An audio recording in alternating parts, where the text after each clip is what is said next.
Today, Take on the South welcomes you to think about food in the American South, what it means, where it comes from, the work it does, and the history it draws upon. Dishes speak volumes about a place and a people, and few cuisines are more eloquent, if understudied, than Jewish Southern food. Thanks to a recent book by Rachel Barnett and Lyssa Harvey, we now know much more about the Southern Jewish table. In their beautifully illustrated, enlightening, and brilliantly titled book, Kugels and Collards, Stories of Food, Family and Tradition in Jewish South Carolina, published by our own University of South Carolina Press, Rachel and Lyssa take readers on a fascinating culinary journey into tastes at once familiar, yet often understudied. Rachel and Lyssa are lifelong South Carolinians who have been instrumental in preserving Jewish history across our fine state. They are founding members of the historic Columbia Jewish Heritage Initiative, and they both live in Columbia, South Carolina. Rachel and Lyssa, thank you for joining Take on the South. Thank you for having us. Thank you. Our pleasure. Oh, where to begin with this? What a fascinating book. Well done. Congratulations. Thank you. I've been looking forward to this book for quite a while. I'm going to get into some questions, but just for the sheer sake of clarity, can you tell us and our listeners what a kugel is? I think they mostly know what a collard is, but what's a kugel? Well, Mark, a kugel is like a Jewish comfort food. It originates from Lithuania, Eastern Europe. And the one that my grandmother makes is a sweet noodle pudding. And it's made with egg noodles and cream cheese and butter and dairy products. And sometimes you put in like an apricot preserve. So it's made in a casserole. It's almost like a Jewish mac and cheese because it can also be savory. It can you could put vegetables in it, and one of the original ones is a potato kugel, okay. And that comes from Eastern Europe. Okay, thank you. Yeah, that sounds rather tasty, I have to say. Yeah. Who came up with this brilliant title? Well, I did. That's very good. I don't know. It's alliteration, I think, and it just the Kugels and Collards, with Kugels kind of illustrating and symbolizing the Jewish food culture, and Collards, of course, symbolizing the Southern food culture, and it just rolled off our tongues, and everybody seemed to have liked it. I love it. I think it's brilliant, and I think it's very effective. You might be in the wrong job here, you know. I like naming things, actually. Well, you're pretty good at it. So just tell us generally, why this book? What inspired you to write it? Where did it come from? It actually began as a blog. Okay. Back in 2016, Lyssa and I were volunteers with Historic Columbia's Columbia Jewish Heritage Initiative project. Mm-hmm. We were documenting Columbia's Jewish history through oral histories and putting up markers and walking tours. We had a hunch that a way to tell family stories, that food would be that vehicle. Yeah. That's something everybody can say, oh, my grandmother's brisket, those tastes, those smells, and it would spark that conversation of family history. So we had a blog. Historic Columbia stepped up. Kugels and Collards was born. We had the blog for about 4 years. And the USC Press came calling, and we had a meeting, a delightful meeting. We presented a proposal. As you know, in academic press, you go through a lot of hoops. Yeah. It was a new project, new for us. We had incredible mentors, Dale Rosengarten, who was the curator of the Jewish Heritage Initiative in College of Charleston, who's now retired, and Marcy Cohn-Ferris, who you know, who is probably the grand poobah of Southern Jewish history, food history. Sure. So just as the country went into lockdown with COVID, we were ready to start taking on the book. We had our contract, and we reached out across South Carolina. I'm the executive director of the Jewish Historical Society of South Carolina. We were doing monthly Zoom programs, and we were gathering 200-300 people across the country, really, for these programs. And we would make a pitch. Hey, did you grow up here? What kind of food stories do you have? Of course, we had plenty from Columbia, but we wanted to make sure that we had geographic representation. And I grew up in a small town, so I was particularly interested in those small town stories. Lots of folks grew up in those small towns, but they've moved away, but they heard us. And they got in touch. So we collected stories and we began writing. And 4 years after that first conversation about a book, we now have Kugels and Collards. So interestingly, COVID perhaps accelerated this in a way, or at least gave you a lot of information that you perhaps would have had a harder time finding? I think so, in a way. And it also gave us that time. Lyssa and I set up time every Monday on Zoom, and we were going through this methodically, and we were looking at the state, and we'd say, okay, who do we know in a particular part of the state? Sure. And we'd be reaching out, who is the best cook? What's the family history? Of course, Jewish Historical Society, through the College of Charleston, through our collection, we have 600 oral histories that date back to the 90s. So we had this whole body of information we could go to, and then we could go and try and maybe track down family members. So yeah, in a way, it was a great way to spend up the lockdown time. It was a little bit of a blessing in disguise because we could gather people by our newfound Zoom, and we gathered siblings to talk about their family table, their grandparents, and they loved it. I mean, some of them hadn't been together in a while, and some of those interviews really became, and the book itself has become an unintentional archive for Jewish history in South Carolina, via the vehicle of food. Memories around a table, Mark, are very visceral. They're tactile and sensory, and those smells and that sensory, the smell, the taste, the visuals of food really bring emotions to the forefront. And so we've got some incredible interviews, and we had to do a lot of editing because people really talked. I was going to ask you about that because you have about 80 recipes, beautifully illustrated, and the backstories behind them. You probably had to cull those 80 from how many? Hundreds? We culled pretty good, but then when we put it together, we were told we had to cut 10,000 words. Welcome to the world of academic writing. I mean, I completely that was our get hardest. I bet it was It hard. hurts. Well, all that means is there's a volume 2 in the offing, right? Could Maybe. be. Yeah, that's what I think. Anyway. Yeah. Well, we know there are a lot more stories out Of there. course there are. It's always difficult to select. And whatever your metrics were, I having looked at it, I suspect you were looking for range. Yes. Because there's a lot of range in this book. Can you just give us a kind of overview about the role of food in Jewish culture and in Southern culture? Where's the overlap? Well, food in Jewish culture is really, a lot of our holidays are around the table. And we just finished with Yom Kippur and Rosh Hashanah, which, of course, there's all kinds of family meals there. And what do you do for Yom Kippur? You fast. And then at the end of that, what do? You break the fast. You eat. Right. So food is like everything, all our holidays. We love food. Southern culture is very similar. Yeah. We love, our Southern foods. And I think it is the hospitality aspect and the family aspect where these come together. So this is a really kind of natural marriage in a way, not least because the Jewish presence in South Carolina goes back hundreds of years, and in the 1700s, there's the largest Jewish population out of any of the colonies, right?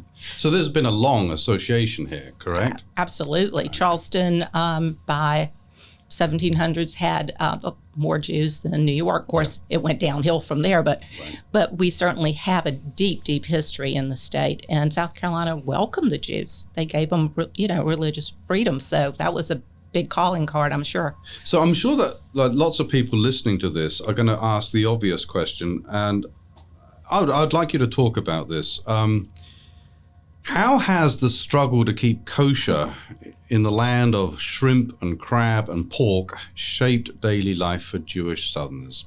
It is a struggle. Is that an accurate characterization? Is it difficult? It's not a struggle any longer, I think, but I'm going to let Rachel answer that because both of our grandparents actually and great-grandparents definitely kept kosher homes. They were immigrants. They immigrated to America, and they wanted to keep their traditions. But they moved. My grandfather, I'm going to let Rachel's going to illustrate this even more so, but my grandfather was from Russia and my grandmother from Poland. They came to America via New York, but they had sponsors down in the South, in Estill, South Carolina. So my grandfather, being one of 7, moved to the South with his traditions, married a Polish woman, who also kept Jewish traditions. But there was plenty over time and via, across the generations, well, just 3 generations, honestly, some of those kosher and dietary laws have eased up and kind of really no longer are kept in our personal homes. But we certainly have a collective memory of that. And my grandmother and great-grandmother's voice is still in my head. Rachel, what about you? I grew up in a little town, Somerton, about an hour from Columbia.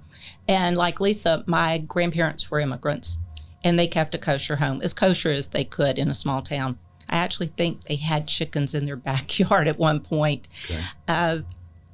Assimilation takes its toll a couple of generations later. But I will say, my father, even growing up in Somerton, our home was kosher to the point of there was never any pork, never any shellfish, never milk and meat on the same table.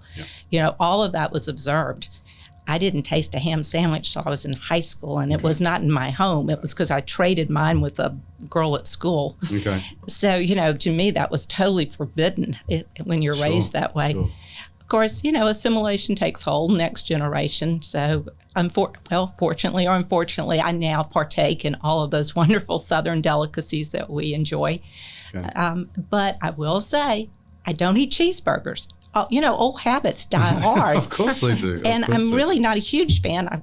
I'm sure people won't get upset with me of a lot of barbecue, but, I do enjoy a taste now and then. So I think it's probably a taste thing. A lot of times. No, I get it. I understand. You're probably a lot healthier for not eating cheeseburgers. So there's always a plus, isn't there? Before I get into a couple of other things, can you just give us an example, like a good example of this kind of creolized, Jewish Southern food, like an obvious thing that people eat and they might not realize what they're eating? So the Southern Jewish table is not a mashup. It's not, let's take this and that and let's put it together. The Southern Jewish table really is the Southern and the Jewish where they coexist on the same table. So we can have like a brisket, a wonderful sweet and sour brisket. We're not talking the barbecue kind of brisket. We're talking Jewish brisket, cooked slowly in a sweet and sour sauce till it falls apart. And it could be sitting next to a big old platter of fried chicken. And next to that, you'd have collards. You might have a kugel on your table, particularly if you're not keeping kosher and you don't care you've got dairy and meat together. Otherwise, you might do a potato kugel because that would sit. That would, collards or whatever fresh vegetables are in for that particular season. Lots of vegetables would be on that table. A lot of Jewish food is brown. So we welcome the southern the southern vegetables. And honestly, I believe that they came to our table through African Americans. And that's how they got to the South anyway. I think us enslaved Africans brought us yams and beans and rice and okra. And these vegetables found their way on our table. And I could tell you a quick story about how in my family they came to our table. My grandfather, Firetag, my maternal grandfather, lived on St. Philip Street and in Charleston, South Carolina. And that street was Jewish families as well as African American families. And those were the 3-story Charleston houses with the side porches to catch the breeze. So he lived in one. The Firetags lived in one with two other families, and alongside him lived the Gilliards. And Annie Gilliard was employed by my grandfather's family. The children played in the backyard in the common area, but Annie would leave her family, come over and work for the fire techs because he was a merchant. My grandmother would leave and help him in the store. He had an Army-Navy store on King Street. Well, Annie was taught to keep a kosher kitchen by my grandmother. Now, I don't remember my grandmother cooking, but I know Annie became a kosher cook in the fire tag home. But she also brought okra gumbo. And now this is a passed down story, a passed down recipe, Mark, for our family. It is delicious. It's fresh. It's really not a gumbo. It doesn't have a roux, but it's more like a succotash. So it's okra and corn and lima beans and fresh tomatoes. And Annie Gilliard brought that to us along with lots of other things. I'd like to think she took a little kugel home to her family and learned to make that, but I don't know about that. But I do know that okra gumbo has been a staple in our home since she introduced it. So this is interesting. It sort of parallels the parallel at the table, right? So you have African Americans who are sort of domestic help and servants in the early 20th century? Yeah, late 20s, 19th 30s. Yeah, okay. And they're coming in to Jewish homes and they're being introduced to kosher cuisine. Like, this is how this is done. This is what we can do. And they do it. But they're also bringing some of their culture, their food, their cuisine into those homes. Absolutely. And then taking things back, possibly. So there's this parallel from both the table and the kind of human interaction, right? And that's part of the story here, isn't it? I mean, this is about not just the food, but the traditions that underwrite the food. That's kind of what you're doing with this book, isn't it? Yes, and we are actually trying to bring out that these women that cooked in these homes, they were employed by these families, they took care of the families, and that their recipes live on with these families. They get passed down. And it's important that we recognize them. In a lot of cases, they've not been recognized till now. Right. Jews are not a monolith like any other culture, so we're not going to say this happened in every Jewish family. But these are stories that we have collected from different families. And as we were writing the stories, we would question who was this person? We have one story from a relative whose mother was known to make the best chopped liver. Of course, that's another story, is chopped liver. But I asked her, I said, now I need that story. I need your mother's chopped liver recipe. Okay. And she laughed and she said, that was not my mother's. It was the woman who cooked for the family, made the chopped liver. Yeah. So I said, now we need that story. Yeah. Because we think that, we wouldn't have a Southern Jewish table without this. That's right. Right? So it's time to recognize. Yeah, one of the things I really like about your book is precisely this kind of peeling back of, it's not just a cookbook, it's not just recipes. Here are the human stories that went into to inform those recipes. Yeah. And we are what we eat.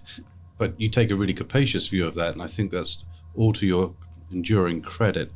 Can you talk about some of the sort of Jewish entrepreneurs, the grocers, the bakers that existed perhaps in Charleston especially, but also Columbia, and there's a significant presence? I mean, is it still around today, or was this largely an historical phenomenon?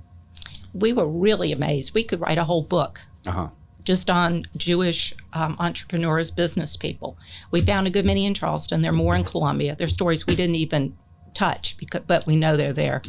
South Carolina's Jewish history, particularly in the late 19th, early 20th century, with the immigrant wave, a lot of these folks came down and they became merchants in small towns, and Charleston and Columbia. But if you focus on the small towns, my grandfather was a Russian immigrant. He and his brothers came down, and they would go out to these little towns and they'd set up stores.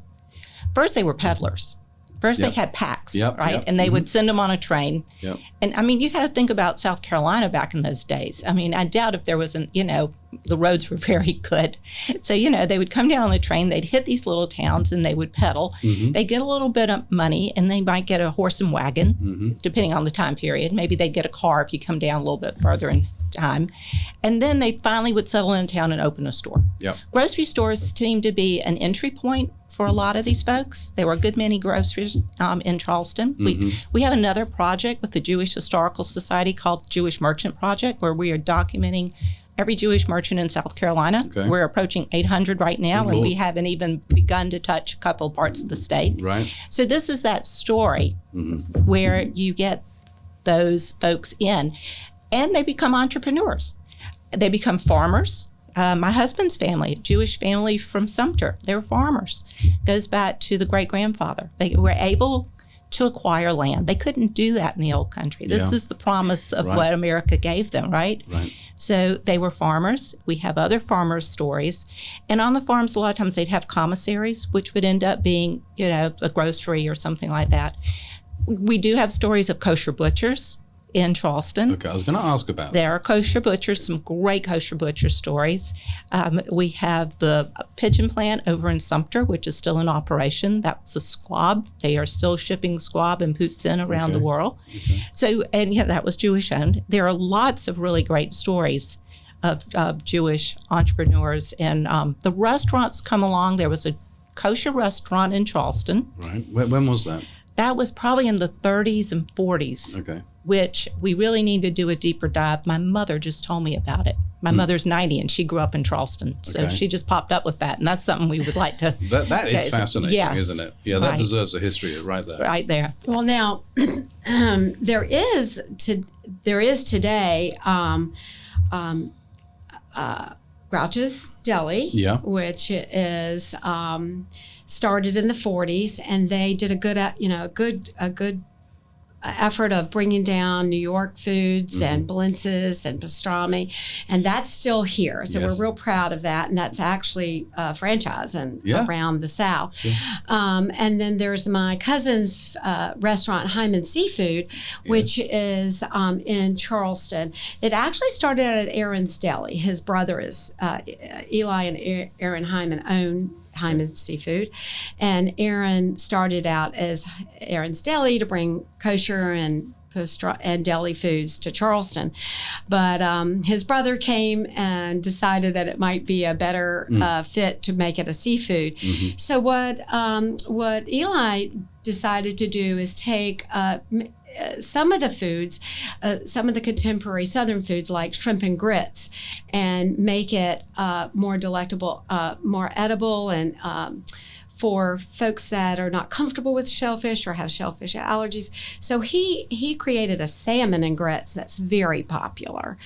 And it's delicious. It's delicious. Yeah. We're going to go there actually this weekend and have a taste of some of his fried green tomatoes. And so these entrepreneurs, these grocers, are absolutely essential to shaping these recipes and what is, eaten at the table, right? They're kind of platforming this in a way. Well, or the South, or they assimilated, or they went with the market. Yeah, right. Because, it's business. So it's business. Yeah.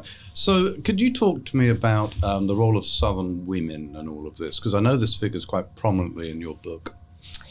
Southern women, Southern Jewish women. Yes. My grandmother's generation, both of my grandmothers, were business women. My mother's mother was an immigrant from Poland, and she and her husband had an Army-Navy store on Upper King in Charleston when my mother was an only child. These women were strong women.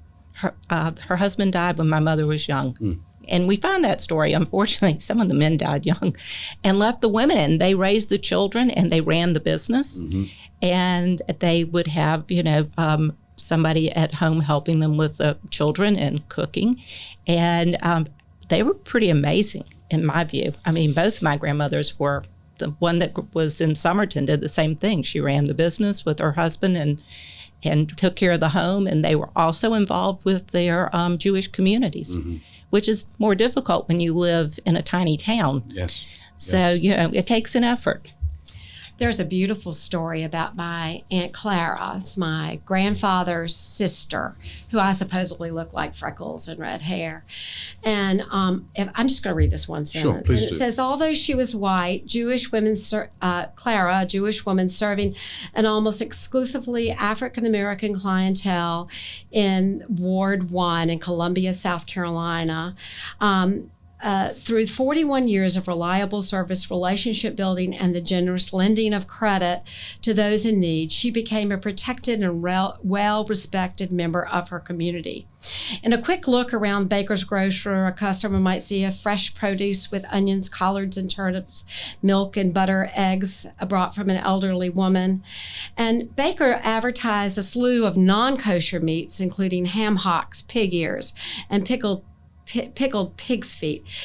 And despite the store's non-kosher goods, the Baker family was still very familiar with old world Jewish traditions, and Clara often made at home borscht, strudel, and homemade dill pickles for her family.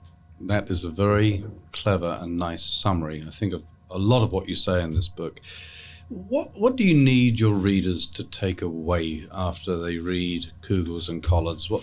Is there a fundamental message that you'd like them to remember? Well, I think the book is about family. Mm-hmm. And I hope, whether you're Jewish or not Jewish, doesn't matter. It's important, if you gather with your family as we head towards the holidays, for people to start talking about their own family recipes and memories. Mm-hmm. I'd love for people to write those down, or go in the kitchen and cook with your grandmother, that favorite recipe.